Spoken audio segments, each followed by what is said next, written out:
नमस्कार दोस्तों, स्वागत है आपका इन्वेस्टमेंट फंडास में। दोस्तों, आज हम एक ऐसी कंपनी के बारे में बात करने वाले हैं जो कि एक स्मॉल कैप कंपनी है और जिसने लास्ट 1 ईयर्स में काफ़ी ज़बरदस्त रिटर्न्स दिए हैं।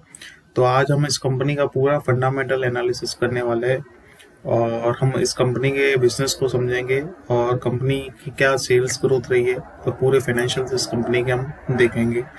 तो जो कंपनी की मैं बात कर रहा हूँ वो है रिफेक्स इंडस्ट्रीज लिमिटेड। तो ये जो कंपनी है वो बेसिकली रेफ्रिजरेटेड गैसेस है, उसमें इनका काम है। तो ये जो गैसेस है बेसिकली वो जो यूज़ होती है वो एयर कंडीशंस में, और जो रेफ्रिजरेटर्स होते हैं उसमें ये गैस यूज़ होती है। और इस गैस का जो उपयोग किया जाता है वो टेम्परेचर को कूल डाउन करने के लिए किया जाता है।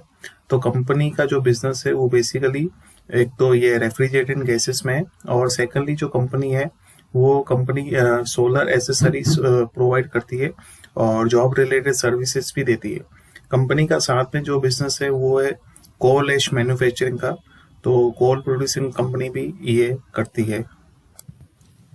कंपनी का जो करंट प्राइस है वो है 96 रुपीज, और इसने अपना जो लो बनाया था 28 रुपीज का लो बनाया था, और हाई जो बनाया था वो 121 का हाई बनाया था।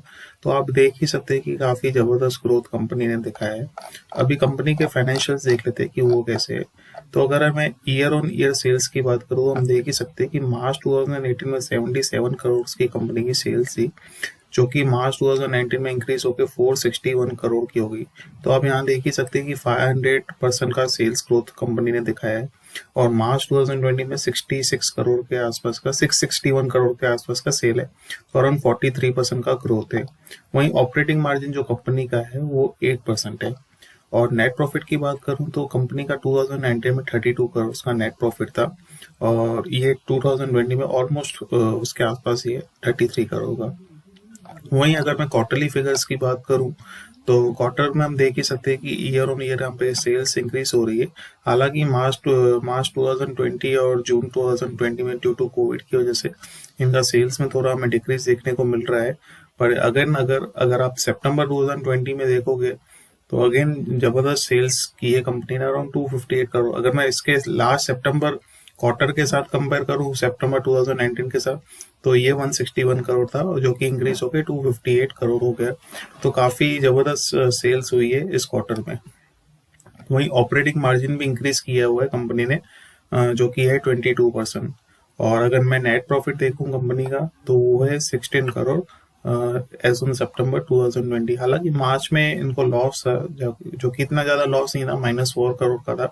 पर अभी ये अगेन जून और सितंबर में ये इंक्रीज होके 16 करोड़ हो गया, और ये काफी प्रॉफिटेबल अभी दिखाई दे रहा है।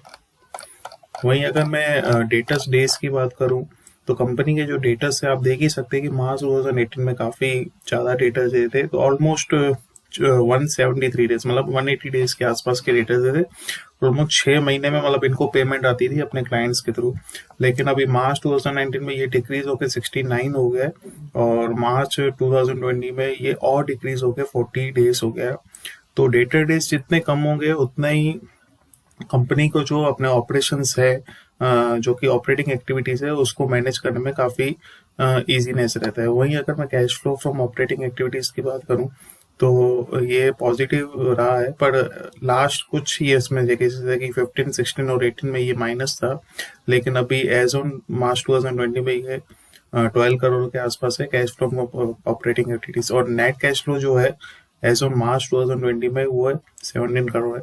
तो cash flow from operating activities भी कंपनी का काफी पॉजिटिव दिखाई दे रहा है। यहाँ आप सेल्स ग्रोथ देख ही सकते हैं कि कंपनी का लास्ट 3 इयर्स में जो सेल्स ग्रोथ रहा है वो 160% का रहा है, जो कि काफी जबरदस्त सेल्स ग्रोथ है। लास्ट 5 इयर्स में जो सेल्स ग्रोथ है वो 51% का रहा है। और अगर अब मैं प्रॉफिट की बात करूं तो अगेन लास्ट जो 3 का प्रॉफिट है वो 332% का है, जो कि काफी जबरदस्त प्रॉफिट कंपनी ने दिया हुआ है। और लास्ट 5 इयर्स में है 65% का।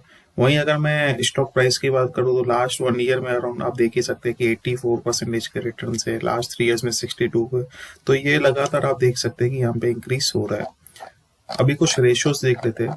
तो अगर मैं रिटर्न ऑन कैपिटल एडिक्वेसी की बात करूँ तो 85.6 दोस्तों काफी जबरदस्त रिटर्न ऑन कैपिटल एडिक्वेसी है। हम 35-40% को कहते हैं कि काफी शानदार रिटर्न ऑन कैपिटल एडिक्वेसी है, लेकिन अगर मैं यहाँ इस कंपनी की बात करूँ, ये कंपनी जो दे रही है वो 85% of return on capital adequacy है। तो काफी शानदार कंपनी जो है अपना कैपिटल और जो डेप्ट है वो काफी शानदार तरीके से कंपनी यूज कर रही है।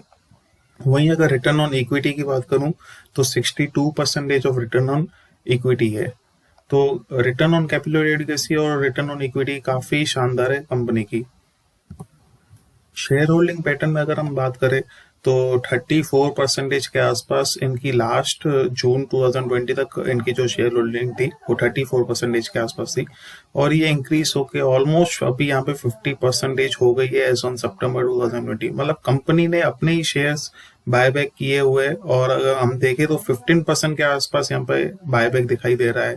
तो एक पॉजिटिव फैक्टर है कंपनी के लिए, क्योंकि ये चीज हमें ये चीज जो है वो विश्वास दिलाती है कि कंपनी को अपने बिजनेस के ऊपर कितना ट्रस्ट है, कितना भरोसा है, और कंपनी जो है अपने बिजनेस को कैसे अच्छी तरीके से मैनेज कर सकती है। और जो DIS और जो गवर्नमेंट की होल्डिंग है वो 0% है। तो डायरेक्ट इंस्टीट्यूशनल इन्वेस्टर्स ने कभी इस कंपनी में निवेश नहीं किया। एक यहाँ पे मुझे खाली दिसंबर 2019 में दिखाई दे रहा है, वो भी काफी नेग्लिजिबल परसेंटेज है, जो कि 0.03। बाकी अगर यहाँ पे पॉजिटिव फैक्टर ये है कि प्रमोटर्स ने होल्डिंग यहाँ पे एज ऑन सितंबर 2020 इंक्रीज की है। तो मुझे ऐसा लग रहा है कि आने वाली टाइम में कंपनी हो सकता है कि और भी अपने सेल्स के ऊपर फोकस करे, या तो हो सकता है कि और भी कुछ नए प्रोडक्ट लाइन में वो लोग हो सकता है कि आगे जाके सर्विसेज दे सकते हैं।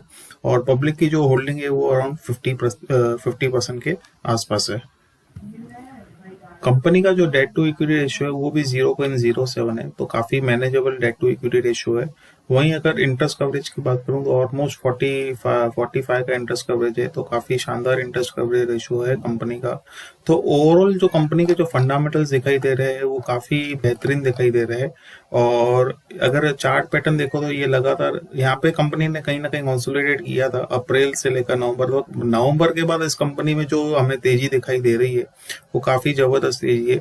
तो आप इस कंपनी में जरूर अगर आप सोच रहे हो निवेश करने का, तो ये कंपनी आप अपने वॉच लिस्ट में जरूर रख सकते हो। और मुझे ऐसा लग रहा है दोस्तों कि ये जो कंपनी है वो आने वाले टाइम में काफी ज्यादा मल्टीबैगर रिटर्न्स दे सकती है। पर दोस्तों आपको सिर्फ मैं जो कह रहा हूँ उस पर ही नहीं भरोसा करने का, आपको अपनी खुद की स्टडी भी करने की है, आपको खुद का पूरा रिसर्च करने का, उसके बाद ही फैसला देने का। ये तो जस्ट मेरा ओपिनियन मैं आपको बता रहा हूँ, लेकिन आपको अपना डिसीजन जो है वो खुद लेना होगा। तो आशा करता हूँ दोस्तों कि आज का ये जो वीडियो है वो आपको पसंद आया होगा। अगर ये वीडियो पसंद आया तो इस चैनल को प्लीज लाइक, सब्सक्राइब और शेयर जरूर करना, ताकि मैं ऐसी अलग अलग कंपनीज का आपके लिए रिसर्च और एनालिसिस आपके सामने लेते आऊंगा। और आगे आने वाले टाइम में भी और बहुत सारी कंपनीज है, या आपको कोई कंपनी का कोई जिसमें रिसर्च चाहिए तो आप मुझे कमेंट करके बता देना कि आप किस कंपनी में जाते हो, तो मैं उस कंपनी का जरूर रिसर्च करने की ट्राई करूंगा और जरूर आपके सामने वो कंपनी पेश करूंगा। तो अभी के लिए इजाजत दीजिए, धन्यवाद।